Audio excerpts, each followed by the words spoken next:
दोस्तों ये कहानी तो ऐसे भाई बहन की है जो कि एक आइलैंड पर फंस जाते हैं और दबा के संभोग करते हैं। जहां देखो वहां भटाभट भटाभट जंगल में, पानी में, समुंदर में भटाभट भटाभट करते रहते हैं। तो चलिए देखते हैं ये दोनों इस आइलैंड पर कैसे सरवाइव करते हैं। लेकिन यार तुम लाइक और कमेंट नहीं करते। कोई बात नहीं यार, एडी नाम का नौकर भी खाना बनाने का काम करता था।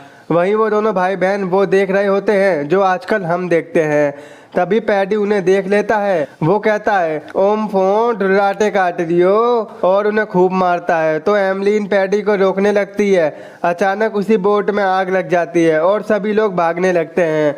वहीं पैडी उन दोनों को लेके एक बोट में बैठ जाता है, जहां बोट तैरते तैरते बीच समुंदर में आ जाती है, जिससे वो परेशान हो जाते हैं। और अगली सुबह जब उनकी आंख खुलती है तो वो दोनों पैडी को जगाते हैं और एक आइलैंड को देखकर बहुत खुश हो जाते हैं, क्योंकि उनके पास ना खाने को कुछ था ना पीने को। वहीं पैडी डुर्राटे काट के बोट मोड़ देता है, जिससे वो सभी आइलैंड पर पहुंच जाते हैं। और वहां पहुंचकर पैडी को अपने खाने का सामान मिल जाता है और सभी खा पीकर मौज ले रहे होते हैं। इसके बाद पैडी रिचर्ड को जंगल में सरवाइव मतलब रहना सिखाता है कि एक आदमी एक आइलैंड पर कैसे अपनी लाइफ को सरवाइव कर सकता है। उसी रात पैडी को जोर जोर से आह आह की आवाज आ रही थी। वो उठकर देखता है जो कि वो आवाज आइलैंड के दूसरे साइड से आ रही थी। लेकिन अगली सुबह उससे रहा नहीं जाता। वो उस साइड देखने चला जाता है, जहाँ वो एक मांस का टुकड़ा देखता है, जिसे देखकर वो डर जाता है और रिचर्ड और एमलीन को वहां पर जाने से मना करता है। उसी रात पैडी ठर्रा पी के बच्चों के साथ झमाझम डांस करता है और पैडी फिर से आइलैंड के उस पार चले जाता है, जैसे कि उसकी लुगाई उसे वहां दे रही हो। जब सुबह होती है तो रिचर्ड पैडी को ढूंढने लगता है। वहीं वो पैडी को देखते देखते दूसरे आइलैंड पर पहुंच जाते हैं, जहां वो देखते हैं कि पैडी को यमराज ले गया है, मतलब ओम नमः शिवाय पैडी आपके पास ही आए। पैडी को देखकर वो दोनों डर जाते हैं, क्योंकि उनके सिवाय इनका कोई नहीं था।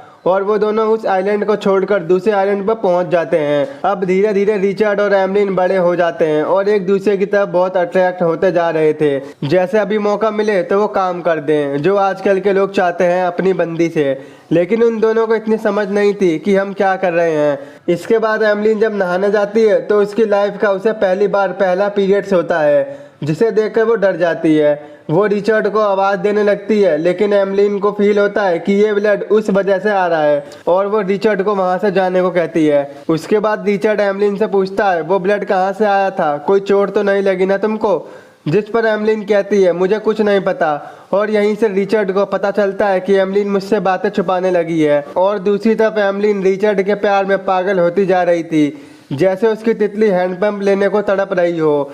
वहीं रिचर्ड की एक आदत बन चुकी थी, जब भी एमलीन नहाने जाती थी तो वो उसको छुप छुप के देखता था और रात में वो डिनर करके बहुत मस्ती करते थे। अगली सुबह एमलीन जंगल में घूम रही होती है तो उसे एक भयानक सी आवाज आती है, जिसे सुनते सुनते वो एक भयानक सी मूर्ति के पास पहुंच जाती है, जिसमें से ब्लड निकलता है। ये देखकर एमलीन डरकर वहां से भाग जाती है और रिचर्ड को सब कुछ बताती है, जिसे सुनकर वो बहुत गुस्सा होता है और कहता है कि अगर अब की बार तुम कहीं गई तो तुम्हारी टांगे तोड़ दूंगा। उसी रात एमलीन को एक सपना आता है, जिसमें रिचर्ड समुद्र में डूब रहा होता है और अचानक से उसकी आंख खुल जाती है। रिचर्ड को सामने देखकर एमलीन के प्यार में 500 घोड़ियों का प्यार आ जाता है। वहीं रिचर्ड भी अपने औजार को काबू में नहीं कर पाता और उसे किस करने वाला होता है, लेकिन एमलीन उसे दूर करके सुला देती है, सो जा मुन्ना सो जा। लेकिन जब काम इच्छा की शक्ति जागती है ना, तो बंदा बावला हो जाता है।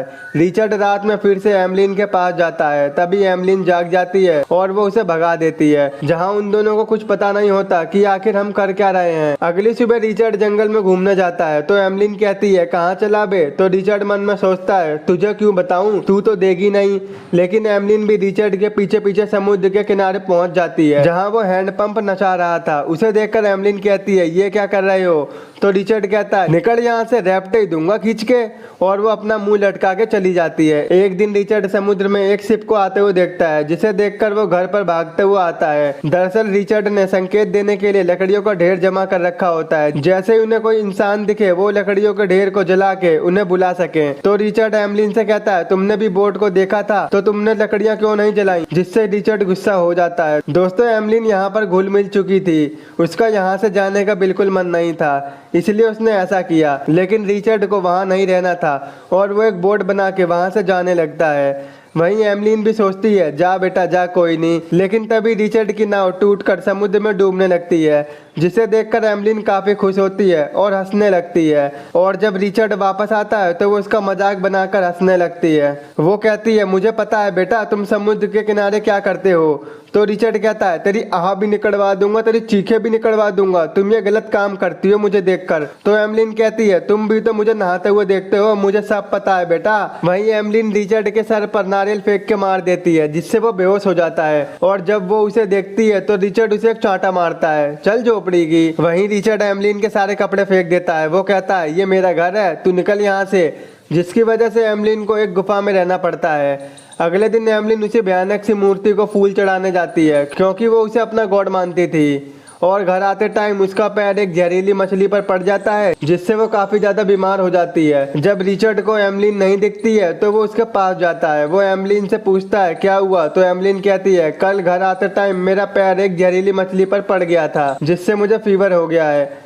एमलिन को इस हाल में देखकर रिचर्ड को बहुत बुरा लगता है। वहीं एमलिन रिचर्ड से कहती है तुम मुझे उसी भयानक मूर्ति के पास ले चलो, वो मुझे ठीक कर देगी। उसकी बात मानकर रिचर्ड एमलिन को वहीं ले जाता है। थोड़ी देर वहीं आराम करने से एमलिन ठीक हो जाती है, जिससे रिचर्ड बहुत खुश होता है। वो दोनों एक दूसरे को कभी नहीं खोना चाहते थे। एक दिन हम जंगल में रिचर्ड और एमलिन के फ्रूट खाते हुए देखते हैं, जहां रिचर्ड एमलिन को उस नज़र से देखता है जो उसे चाहिए था। इसके बाद तो वो अपने आप से कंट्रोल खो देता है और एमलिन भी इस बार फुल साथ देती है और दोनों दबा के संभोग करते हैं और करते ही रहते हैं, क्योंकि उससे पहले केला जो खा लिया था। एक दिन रिचर्ड और एमलिन रात में आपस में बात कर रहे होते हैं, तो रिचर्ड बोलता है क्या बात है, तुम मुझसे क्या छिपा रही हो। तो एमलिन कहती है कुछ नहीं। तो रिचर्ड कहता है बेटा मैं देख रहा हूँ तू मुझसे बातें छुपाने लगी है। तो एमलिन कहती है यार मेरे पेट में बहुत दर्द और हलचल सी हो रही है। लेकिन रिचर्ड को भी इस बारे में कुछ पता नहीं होता। मैं बताता हूँ बेटा, दबा के केले खाओ, जोर से टपकाओ और 9 महीने की सजा पाओ। कुछ महीने बाद हम देखते हैं कि एमलिन का पेट और भी ज्यादा बढ़ गया है। वहीं रिचर्ड जंगल में घूमने जाता है तो उसे वहां अपने जैसे आदिवासी दिखाई देते हैं जो एक इंसान की बलि चढ़ा रहे होते हैं। और वो डरकर वहां से भागकर जब घर आता है तो वो एमलिन को एक बेबी के साथ देखता है। दरअसल एमलिन अब माँ बन गई थी। वहीं उसका बच्चा बहुत रोता है तो उन्हें लगता है कि इसको भूख लगी है और वो दोनों उसे फल खिलाने लगते हैं। लेकिन भला वो बच्चा फल कैसे खाए, उसे तो मम्मी का मिल्क चाहिए। तभी एमलिन उसको गोद में ले लेती है और वो बच्चा एमलिन का मिल्क पीने लगता है। वहीं रिचर्ड एमलिन को आइलैंड के दूसरी तरफ जाने से सख्त मना करता है और अब ये दोनों अपनी लाइफ में काफी खुश थे। एक दिन रिचर्ड के पापा शिप लेके वहीं से जा रहे होते हैं और अपनी दूरबीन से वो रिचर्ड को देखता है, जिसे लगता है कि ये कोई आदिवासी है, और वो अपनी बोट को मोड़कर चले जाते हैं। वहीं रिचर्ड और एमलिन ने भी उस बोट को देखा था, लेकिन अब उसका मन वापस जाने से बदल चुका था। इसके बाद रिचर्ड और एमलिन पुराने आइलैंड पर जाते हैं जहां वो स्टार्टिंग में आए थे और अपनी पुरानी यादों को याद करते हैं। वहीं उन दोनों का बेबी अब बड़ा हो चुका था। वो एक जहरीली बेर को तोड़कर बोट में डाल देता है और वहां से घर जाते टाइम रिचर्ड का बच्चा नाव की पतवार को नीचे समुद्र में गिरा देता है।